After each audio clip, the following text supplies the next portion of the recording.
하나씩 정리를 나가면 됩니다. 제목은 전체 설교를 요약할 수 있는 제목을 선정하고 서두 어떻게 할 것인가, 어떻게 이끌어갈 것인가, 어떻게 적용을 할 것인가, 예화는 어떤 걸 넣을 것인가, 맺은말, 전도로 마감을 한다. 이런 말씀을 제가 늘 드립니다. 제가 지난주부터 잘못된 설교에 대해서 한마디씩 이제 좀 언급을 하고 넘어갑니다. 지난주에는 하나님이 없는 설교, 성부, 성자, 성령, 이 삼위일체 하나님이 한 분이라도 들어가야 돼요. 왜 하나님이 주인공이세요. 설교의 주인공은 하나님이십니다. 예수님, 성령님이 들어가야 되죠. 다 들어가야 되는 건 아니고 그 세 분 중에 삼위일체 하나님 중에 한 분이 들어가야 돼요. 그분이 빠진 설교는 주인공이 없는 설교가 되는 것이다 하는 말씀을 지난주에 드렸는데요. 오늘은 거룩한 말씀이 없는 설교, 하나님의 말씀, 거룩한 말씀이 증거되어야 되는데 딴소리하고 있는 설교가 되면 안 된다 하는 내용입니다. 이거는 제가 신학교에서 설교학을 강의할 때 한 내용인데요. 잘못된 설교의 내용을 쭉 이제 여러분에게 말씀을 드리고, 또 곽선희 목사님이나 우리나라의 설교학의 유명한 강사들이 한 강의 내용들을 하나씩 강의를 해나가려고 합니다. 오늘은 거룩한 말씀이 없는 설교에 대해서 말씀을 드립니다. 가끔 설교를 준비할 때 내가 읽은 책의 얘기나 누구에게 예화, 신문에 보도된 어떤 사건을 이해하기 위해서 성경 본문을 선택하고 설교하는 일들이 있어요.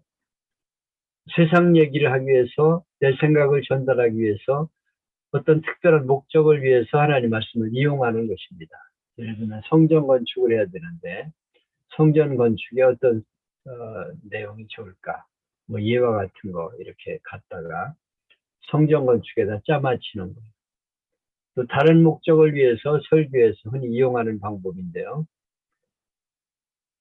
성경 본문을 전달하는 게 아니고 내 생각을 거기다가 이제 이용하는 것이죠. 설교는 설교자의 사상이나 경험이나 유명한 얘기를 들려주는 종교 수필 또는 교양 강조가 아닙니다. 언제나 본문으로 봉독한 성경 말씀을 선포하고 해석하고 적용하는 것이 설교의 올바른 일이죠.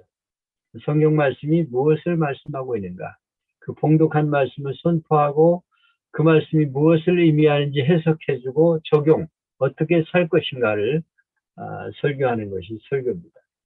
진정한 설교자는 자기 설교 현장에 얼마나 많은 회중이 모여서 열광적으로 아멘을 연발하는가에 눈을 뜰 것이 아니라 자신이 얼마나 충실히 하나님 말씀을 순수하게 전했는지에 관심을 가져야 합니다. 그러나 오늘 한국 강단에서는 설교자가 하나님 말씀인 본문의 봉사자가 아니라 지배자로 군림하고 있습니다. 설교자가 자기 생각과 사상, 그리고 세상 돌아가는 이야기, 흥미진진한 예화를 나열한 후에 하나님 말씀인 본문을 들려주는, 이용하는 그런 현상이 빈번하게 발견됩니다. 특히 부흥사들이 이런 설교를 많이 하는데요. 이렇게 자기 얘기를 하면서 성경 말씀을 끌어다 붙이는 그런 설교를 해서는 안 된다. 다시 말하면 자기의 지식과 분석, 경험을 말하고 난 다음에 경험담을 좀 더 튼튼하게 하기 위해서 성경 본문을 이용하는 것입니다. 인용하는 거예요. 우리는 하나님 말씀이 설교자를 선전하는 징검다리 역할을 이상을 하지 못하는 안타까운 현실을 한국교회에서 자주 봅니다. 이런 현상에서 오늘도 설교하는 목사들은 다음 말에 깊이 주의할 필요가 있어요. 하나님 말씀의 재원이 시대적인 사건이나 문학이나 철학이나 정치 이데올로기가 될 수는 결코 없다. 심지어 설교자 자신의 경험과 감정까지 설교의 원천이 되어서는 안 됩니다. 오직 설교의 메시지는 성경에만 원천을 두어야 돼요. 그래서 정치적인 설교를 주로 많이 하는 목사님이 있어요. 그분의 설교는 전부 정치적인 얘기입니다. 성경 본문이 나타나지 않고요. 정치가 그의 메시지의 중심이 되고 있어요.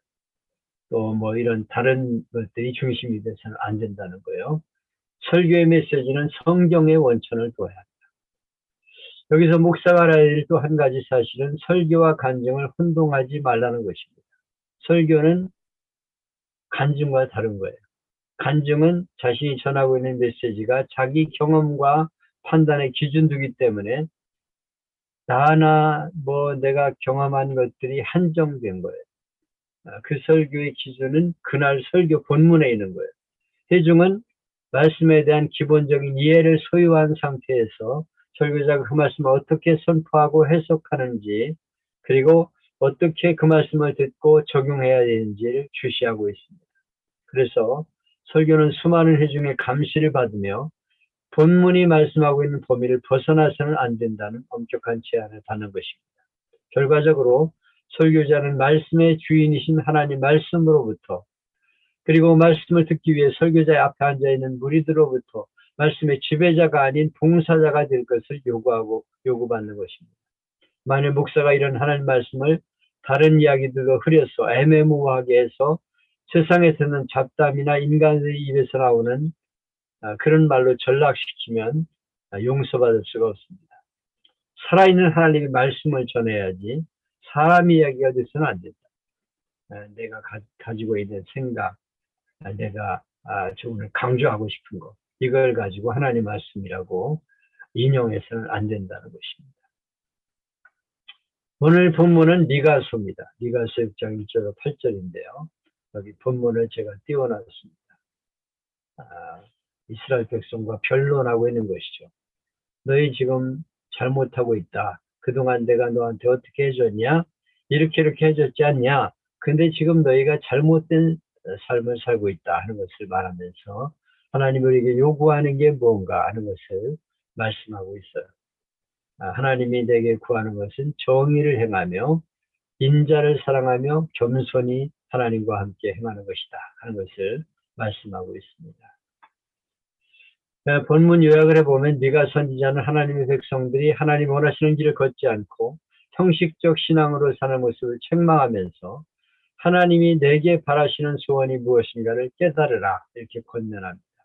하나님이 내게 바라시는 것은 공의와 사랑과 겸손, 여기 정의라고 했는데 공의라는 말로 다른 성경에는 번역되고 있죠. 공의와 사랑과 겸손, 이것이 하나님이 우리에게 요구하는 것이다 하는 것을 말씀하고 있습니다. 새해에는 하나님의 뜻대로 살기를 결단하면서 하나님의 소원을 이루어드리는 교회와 성도들이 되어야 하겠다 하는 것이 이번 주의 메시지가 되겠습니다.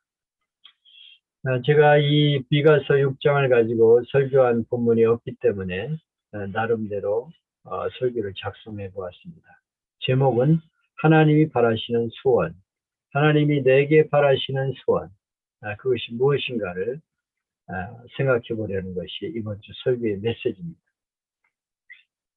서두를 어떻게 끌어갔냐면 어떤 분이 우화를 쓴 것을 들었습니다. 현대판 로미오 군이 애인에게 사랑의 편지를 썼습니다. 사랑하는 줄리엣, 그대 눈동자를 보기 위해서는 태평양이라도 헤엄쳐가고 그대 손을 한번 잡기 위해서라면 불 속이라도 뛰어야겠소. 오는 토요일에 찾아가겠소. 그리고는 그 밑에다 추신을 하고는 이렇게 말합니다. 물론 비가 오지 않는다면 말이요. 이렇게 썼어요. 이야기가 웃기는 것은 현대판 로미오 군이 말하는 구호와 실천 사이에는 거리가 있는 거죠. 당신 만나려면 태평양에도 건너가고 불 속에다 뛰어야 된다고 말을 하면서 추신은 뭐냐면 비가 오지 않으면 가겠다. 이런 말을 하고 있어요. 앞뒤가 다른 거예요.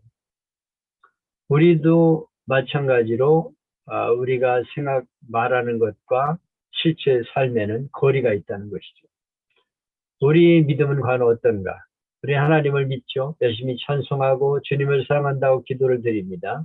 근데 우리가 부르는 찬송의 내용과 내가 드리는 기도의 내용이 실제 삶에 그렇게 살고 있냐 하는 것을 생각해 봐야겠다는 것입니다. 혹시 현대판 로미오 군처럼 거리가 있는 신앙생활은 아닌가 한번 돌아보자 하는 얘기입니다. 옛날 기차에 입석이 많던 시절에 있었던 일인데요. 한 중년의 아주머니가 자리가 한 곳 나니까 앞사람을 미치면서 쏜살같이 뛰어가서 자리를 잡고는 감사 기도를 드렸어요. 약간 소리를 내서 기도했기 때문에 주위 사람들이 알아들을 수 있었는데 하나님 저를 축복해 주셔서 이렇게 자리에 앉아 목적지까지 편히 갈 수 있게 해주셔서 감사합니다. 이렇게 기도했어요. 여러분 어떻게 생각하십니까? 정말 예수님이 가르쳐 주신 복음대로 한다면 남을 미치고 그 자리에 뛰어가지 않고 오히려 노인이나 어린아이에게 자리를 양보하고는 하나님 오늘 주님의 사랑을 실천하게 하심을 감사합니다. 이렇게 우리가 해야 되지 않겠냐는 것이죠. 우리는 기도하는 것이나 하나님 말씀과 다른 삶을 살고 있다는 것을 한번 생각해 보자 하는 것입니다. 여기 본문에서 하나님은 이스라엘을 피고로 세우고 하나님이 원고가 되어서 산과 들을 증인으로 세우고 변론하시는 내용이에요. 변론해보자. 너희가 지금 잘 살고 있는지 변론해보자. 이렇게 지금 재판정에서 재판하는 내용으로 이루어져 있어요. 변론의 내용은 하나님이 이스라엘에게 잘못한 게 무엇이며 무리하게 요구한 게 도대체 뭐냐 이러면서 하나님이 그동안 이스라엘에게 해주신 게 무언가를 과거를 가지고 논하십니다. 하나님이 주신 은혜를 보면 4절 5절에 애굽에서 노예했던 자들에게 자유를 주셨다. 둘째는 신실하신 영적 지도자들을 저들에게 주셨다. 셋째는 악한 선지자 발람이 발락의 사지를 받아 이스라엘을 저주했지만 하나님은 저주를 받고 축복을 주셨다. 넷째는 시딤에서 길갈 사이 흐르는 요단강을 건너게 하셨다. 요단강을 건너는 기적을 보여주셨다 하는 것을 말씀하면서 하나님은 의로우시고 하나님이 이스라엘에게 행하신 모든 일은 의로우시다 이렇게 결론을 내고 있어요. 하나님이 너에게 해준 은혜를 생각해봐라. 하나님이 잘못한 게 뭐냐? 하나님이 하신 일은 의로우시다 하는 것을 말씀하고 있어요. 하나님이 저들에게 구원을 선물로 주셨죠. 이스라엘 백성이 종로를 타고 있을 때 하나님의 은혜로 애굽에서 건짐을 받았어요. 구원은 사람의 행위로 받은 게 아니고 오직 은혜로 받은 것이에요. 믿음으로 받은 것입니다. 너희가 그 은혜를 인하여 믿음으로 말미암아 구원을 얻었나니 이것이 너희에게서 난 것이 아니요 하나님의 선물이라. 하나님이 이스라엘 백성들이 애굽에서 나왔을 때 시내산에서 거룩한 법을 주셨습니다. 이 법은 구원받은 하나님 백성의 원리가 되고 지표가 되는 거예요. 이것이 신명기 사관입니다. 신명기를 읽어보면 하나님의 백성들에게 하나님이 요구하시는 것은 백성들이 순종하면 복을 받고 불순종하면 벌을 받게 된다는 것을 말씀하고 있어요. 하나님이 구원을 주셨지만은 마음대로 살아서는 안 된다는 거예요. 너희가 하나님의 말씀을 따라 살면 복을 받을 것이다. 이렇게 말씀하고 있죠. 율법을 지켜야 구원받는다는 율법주의는 이단입니다. 그러나 구원받은 백성들에게 하나님은 어떤 요구도 하지 않으신다는 율법 폐기론 또한 이단이에요. 우리는 은혜로 구원받은 백성이고 하나님이 우리에게 요구하는 법이 있습니다. 그 법은 하나님을 사랑하고 이웃을 사랑하라는 법이에요. 이렇게 살면 성도들이 복을 받으리라 이렇게 성경은 선포합니다. 성도가 주일 예배도 안 드리고 놀러가고 한 달에 한 번씩 예배 나오고 우상 숭배하고 부모를 학대하고 도적질하고 거짓말하면서 이렇게 살면 복이 되지 않는다고 말씀하고 있어요. 예수 믿고 구원받았지만 인생을 망가뜨리며 사는 거죠. 옛날 독일에서 전쟁이 있었을 때 히틀러가 지배했죠. 그때 독일에 있는 교회 성도들도 나치에게 굴복을 했습니다. 그때 보네포라는 목사는 굴복하지 않고 감옥에 들어갔어요. 그는 그리스도인들이 나치에 굴복하여 놀아나는 것을 보고 헌신 없는 구원, 정의 없는 믿음, 제자도가 없는 기독교, 하나님 법이 없는 은혜는 값싼 은혜다. 이것은 참된 기독교가 아니다. 이렇게 말을 했어요. 우리는 예수님의 은혜를 구원받았어요. 믿음으로 구원받아 지옥 안 가고 천국 가는 백성이 되었고 구원을 받게 되었습니다. 그러나 구원받았다고 해서 아무렇게나 살아갈 수 있는 건 아니에요. 구원받은 백성들에게 하나님이 요구하는 법이 있어요. 우리 믿음 생활에서 중요한 것은 내가 생각하는 하나님, 내가 생각하기에 하나님은 이런 것을 원할 것이다가 아니라 하나님이 나에게 무엇을 원하는가 하는 것을 생각해야 돼요. 하나님이 원하시는 것, 나를 향한 하나님의 소원이 무엇일까 하는 것이 본문에 나와 있어요. 그것은 오직 공의를 행하고 인자를 사랑하고 겸손히 하나님과 함께 행하는 것이다. 공의, 정직하게 정의로운 세상을 만들고 인자를 사랑하고, 다시 말하면 사랑하는 마음으로 살고, 또 겸손한 마음으로 하나님과 동행하는 것, 이것이 하나님이 원하시는 길이라고 말씀하고 있습니다. 오늘 성경 말씀은 미가서 전체를 대표하는 구절인데, 이것을 기록한 마가는 성장하면서 자기가 살고 있는 사회의 불균형을 보고 신앙이 잘못되었다는 것을 깨닫고 거기서 소명을 가지고 출발합니다.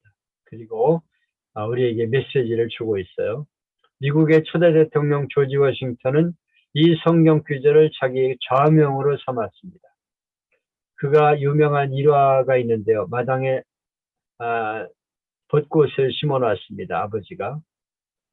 근데 어린 시절 공치기를 하고 놀다가 이게 자꾸 나무가 걸림돌이어서 공치기가 안 되는 거예요. 그래가지고 도끼를 가지고 잘라버렸습니다. 아버지가 와가지고 누가 이렇게 나무를 잘랐느냐 이렇게 노발대발할 때 워싱턴이 혼날 것을 알지만 정직하게 제가 그랬습니다 하는 말을 했다는 유명한 일화가 있어요.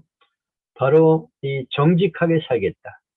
나는 의롭게 살겠다 하는 것이 워싱턴의 좌우명이었어요. 여기 이 메시지가 워싱턴의 좌우명이었고 그것이 초대 미국의 기초가 된 것입니다. 공의와 그리고 사랑과 겸손, 이것이 이 워싱턴의 좌우명이었습니다. 지미 카터 대통령은 대통령 취임 연설을 할 때 이 말씀을 읽고 그것이 자기 인생관이다 이렇게 밝힌 것으로 유명하죠. 이 말씀 전체를 설명한다면 하나님이 기뻐하는 삶을 살고 싶다. 나의 하나님은 소원은 무엇일까 하는 것을 지금 말씀하고 있는 거예요. 우리의 믿음이 성장하게 되면서 하나님이 내게 무엇을 바라고 있을까? 하나님의 소원이 있다면 어떤 희생이라도 지불해서 하나님께 영광을 돌리겠다. 이런 결단을 하는 때가 있어요. 그러나 정말 하나님이 내게 원하시는 것이 무엇인지 알지 못해서 갈등하고 행하지 못하는 경우도 많이 있어요. 오늘 말씀은 우리 신앙에 이런 갈등에 도움을 주고 있어요. 당시 하나님을 향한 제사는 매일 귀하게 사용되어지는 제물이었습니다. 1년 된 송아지, 그걸 귀하게 바쳤어요.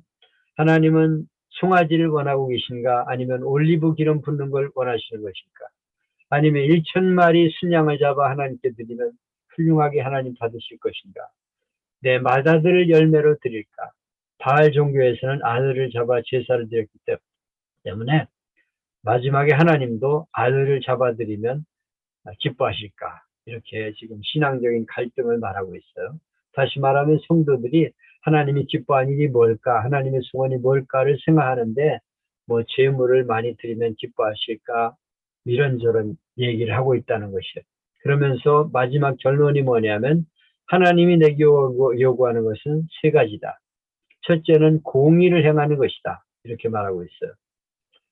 왜 공의가 중요한가 하면 공의 없는 세상이 되었기 때문에.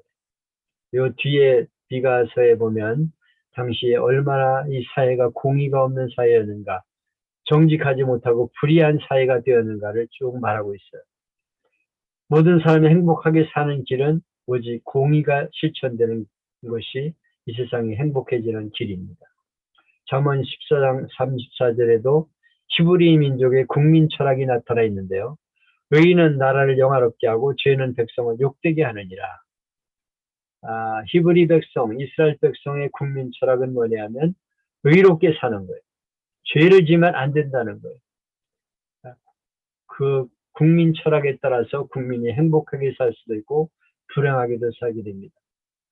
하나님께서 구원받은 성도에게 요구하시는 사회적인 요구는 뭐냐면 캐나다 리전트 칼리지 블루스 waltke 교수는 신학교에서 미가서를 강의하는데 성도가 사회를 살아갈 때는 공의를 행해야 된다. 정직하게 행해야 되고 의롭게 살아야 된다는 것을 강조했습니다. 공의는 성도가 사회적으로 우월한 위치에 있을 때 자기보다 약한 자, 못한 자를 돌보고 억압에 눌려있는 사람을 풀어주는 일이라고 정의를 했어요. 하나님은 예수 믿고 구원받은 우리가 단순히 불의를 행하지 않는다는 것에 만족하지 않고 적극적으로 공의로운 세상을 만들기를 원하고 있어요. 성도가 공의를 실천할 방법은 다양하죠. 정치가로 활동하면서 악한 법과 제도를 고치는 일에 동참할 수 있습니다. 영국의 윌리엄 밀퍼스는 영국의 노예제도가 있었을 때 이 노예제도는 하나님이 원하시지 않는다는 것을 깨닫고 노예제도 폐지를 위해서 앞장서고 결국 영국에서 노예제도가 폐지하는 일을 하게 되었어요. 성도는 옳은 교육을 위해 헌신할 수 있습니다. 요즘 대한민국 교육이 걱정스럽죠. 너무 잘못된 교육을 시키고 있잖아요. 조그만 아이들에게 성교육 시키고 있고, 주사파 교육을 시켜가지고 공산주의를 찬양하게 만드는 이런 세상을 만드는데, 이런 잘못된 교육을 바로잡을 수 있어야 합니다. 왜냐하면 그것이 우리가 해야 될 일이라는 거예요. 약자를 돕는 사회복지에 직접적으로 참여할 수도 있습니다. 가난하고 약자를 돕는 일은 하나님이 기뻐하는 일이고 교회가 교회 하나님이 요구하는 일이죠. 내가 어떻게 해야 공의를 실천하는데 조금이라도 기여할 수 있을까를 생각하는 그런 삶이 돼야 하는 것이다. 누가 떠들어요? 오디오 끄고서 말을 하세요. 아이고, 저분이 누구예요? 기침하는 분. 플라톤이 현실을 움직이는 원리를 이념이라는 말로 표현했는데요. 이념은 몇 가지가 있는데 그 중에 제일 중요한 것이 사상적 이념입니다. 민주주의와 전체주의를 사상적 이념, 자본주의와 공산주의를 정치적 이념, 보수주의와 자유주의를 신앙적 이념으로 이렇게 말하는데 이 세 가지가 세계에 영향을 끼쳤습니다. 프랑스와 미국 같은 나라에서 2500년 전 그리스에 시작된 이 사상을 국가 운영 원칙으로 해서 민주주의가 오늘에 이르게 되었어요. 여기서 강조하는 철학이 공의입니다. 모든 국민은 똑같은 주권의 소유자며 같은 행복의 권리가 보장되는 것이 공이다. 그래서 이 철학을 받아들인 국가들이 위대한 건설을 했어요. 다시 말하면 북한 공산주의는 전체주의입니다. 이것은 개인의 권리를 무시해요. 어떤 집단이 주권을 대표하는 독재 국가로 이런 나라에서는 살기가 힘듭니다. 어떤 국가를 건설할 것인가? 국민의 개인이 행복과 자유, 생존권을 보장하는 나라를 만들어야 되는 거예요. 우리가 공산주의와 똑같은 나라가 되어 좋다면 일주일 만에 통일될 수 있어요. 우리 권리를 포기하고 김정은 씨 당신 마음대로 하세요. 그러면 통일은 쉽죠? 대한민국은 민주주의 국가예요. 지금 이만큼 공의사회를 이루려고 얼마나 많이 투쟁을 했습니까? 개인을 위해서 제 멋대로 살아가는 나라가 되면 안 되는 것이죠. 예수님은 팔복에 대해 설교하셨는데 그것을 산성보온이라고 말합니다. 근데 팔복을 분석해보면 사실은 칠복이에요. 한 가지가 두 번 나왔어요. 그것이 의에 대한 말씀인데 네 번째가 의에 줄이고 목마른 자는 복이 있나니 저희가 배부를 것이며 여덟 번째 의를 위하여 핍박을 받는 자는 복이 있나니 천국이 저희 것이며 가장 힘있게 강조하는 말씀은 너희는 먼저 그의 나라와 그의 의를 구하라 그랬어요. 그러면 이 모든 것을 너에게 더하시리라. 의롭게 살라는 거예요. 그것이 하나님이 우리에게 강조하는 내용입니다. 예배드릴 때 우리가 기도하는 주기도문이 있죠. 하나 뜻이 하늘에서 이루어진 같이 땅에서도 이루어지이다.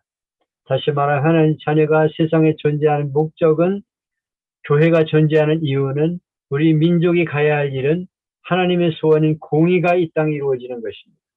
마가서의 공의와 복음서의 교훈은 같은 맥락이라고 말할 수 있어요. 공의로운 사회, 정직한 사회, 의를 실천하는 세상을 이루기 위한 것이 하나님의 뜻입니다. 이것을 위해서 우리는 기도하면서 성도들을 이끌어 나가야 합니다. 공의로운 세상을 만들자.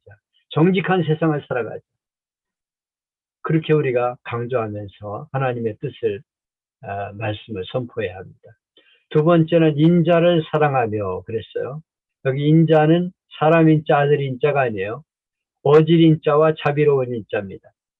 넓게 생각하여 불쌍히 여기며 용서해주는 마음.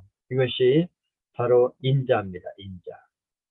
그래서 불쌍하구나 생각하고 용서해주고 사랑해주는 마음. 이것이 인자입니다. 하나님은 우리가 이렇게 살기를 요구하고 있어요. 우리가 잘못 생각하지 말 것은 공의 다음에 인자가 나왔습니다. 우리 인간 사이에는 공의가 필요하죠. 근데 이 의만 내세우면 살 사람이 없어요. 의의 잣대로 사람을 평가하면 누구도 걸리지 않을 사람이 없죠. 세상에는 의인이 하나도 없잖아요. 그래서 공의 옆에는 인자가 반드시 동행하도록 따라와 부는 것입니다. 의를 가지고 때리면 맞지 않을 사람이 하나도 없어요. 그래서 사랑과 자비가 따라오는 것이죠. 예수님은 의와 진리가 충만하셨다고 말씀하고 있어요. 진리의 잣대로만 인간을 다스리면 인간은 죄가 많아 다 죽어야 합니다. 무엇으로 구원합니까? 은혜예요. 여기서 말한 인자는 그런 뜻입니다. 인자와 사랑. 조지 워싱턴이 국가 최고 통치자로서 이 말씀을 취임식의 정치 철학이라고 발표했던 이유는 미국은 공의 나라가 돼야 한다. 그러나 자비도 함께 겸하는 나라가 돼야 한다는 그런 뜻입니다. 우리가 이웃사랑이라는 기독교 진리를 가장 소중하게 생각하는 인자가 없으면 옳다는 사람끼리 날마다 싸우는 모습이 따라와요. 공의 안에, 교회 안에는 공의파가 있습니다. 그래가지고 계속 자기가 옳다는 거예요. 그래서 자기 주장을 하면서 싸워요. 그러나 중요한 것은 용납하는 마음이에요. 용서하는 마음, 사랑하는 마음이 필요합니다. 교회가 의의를 내세우면 싸움판이 되고 말아요. 사랑과 용서와 자비가 있는 그런 교회가, 그런 세상이 되게 돼야 하는 것입니다. 인류를 불량하게 만든 20세기의 가장 유명한 한 명이 있다면 그는 히틀러라고 할 수 있어요.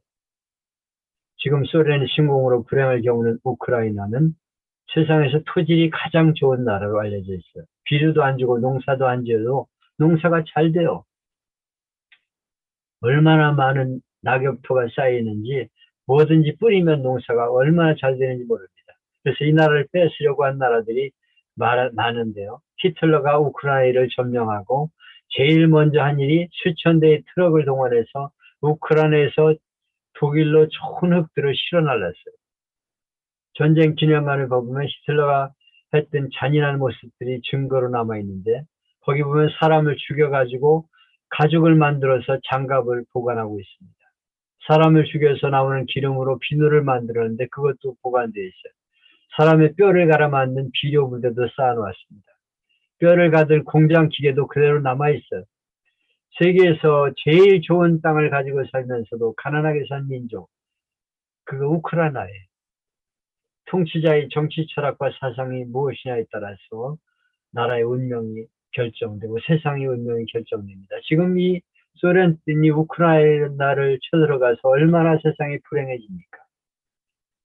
서로 용납하고 이웃을 내 몸처럼 사랑하는 세상이 될 때 세상은 행복해지게 되는 것입니다. 그래서 우리가 중요한 것은 공의도 있어야 되지만 자비, 사랑과 용서와 자비, 사랑이 실천되는 그런 세상을 만들어야 하는 것입니다. 마지막 소원은 겸손히 내 하나님과 함께 행하는 것이다. 겸손한 사람이 되라고 말씀하고 있어요.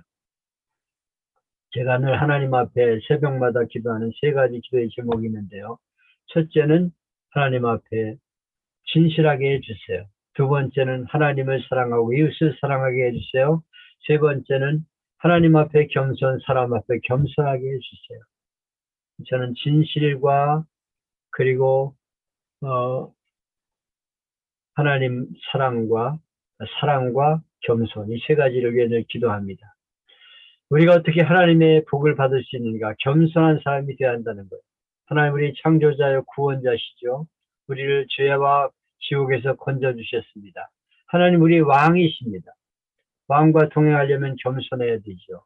겸손한 사람이 왕과 동행하고 왕과 동행하려면 가까운 교제를 해야 되듯이 순종해야 하나님과 동행합니다. 겸손으로 허리를 동이라고 말씀하고 있어요. 하나님은 교만한 자를 대적하시되 겸손한 자에게 은혜를 주시느니라. 하나님이 뭘 우리에게 바라시는가 소원에 맞춰야 되는데요. 성경에서 말씀하는 하나님의 말씀하는 죄는 두 가지입니다. 우상 숭배와 교만. 이런 이들에게 재앙이 따른다고 말씀하고 있어요. 하나님은 하나님과 동행하는 것을 요구하고 있는데 에녹과 에녹이 하나님과 동행하더니 하나님이 그를 데려가심으로 세상에 있지 아니하였더라. 노아는 의인이요 당세에 완전한 자라 그가 하나님과 동행하였으며 하나님과 동행하는 삶이 되어야 하는데 그러려면 하나님을 겸손히 따르는 사람이 되어야 한다는 것을 말씀하고 있습니다. 미국 초대 대통령이 이 말씀을 국민 철학으로 삼았다는 것이 미국이 축복받은 민족이죠. 그래서 하나님께 쓰임받은 나라가 되었습니다. 역대 대통령이 예배에 가장 충실했다는 사람이 지미 카터 대통령이에요. 이 말씀을 자기의 통치 철학으로 삼았던 것이 미국의 축복입니다. 오늘 한국 사회에서 교회와 존경보다 경멸의 대상이 되는 경우를 볼 수가 있는데요. 인터넷에 보면 댓글에 수많은 욕들이 나와 있어요. 교회와 목사를 옹호하는 글은 잘 얼마 없습니다. 교회를 공격하는 사람은 불신앙이고 부당한 적대감을 가지고 있는 것이 원인일 수 있지만 우리는 우리를 반성해야 됩니다. 우리는 구원받은 백성으로 정직하게 살고 힘이 있을 때 약한 사람을 도우며 또 얼마나 사랑하며 살고 있는지 겸손한 마음으로 한 해가 동행하는지를 반성해 봐야 합니다. 우리는 미가서 6장 8절을 제대로 순종하는지를 항상 돌아봐야 합니다. 하나님은 우리가 공의롭게 살기를 원하시고 정직하게 살기를 원하십니다. 자비를 가지고 세상을 사랑하기를 원하십니다. 그리고 겸손하게 하나님을 따르기를 원하고 계십니다. 우리가 이 하나님이 원하시는 공의와 자비와 그리고 겸손 이 마음을 가지고 살아서 하나님 앞에 영광을 드리는 삶이 되어야 할 것입니다. 공의와 사랑과 겸손 이것이 하나님의 뜻입니다.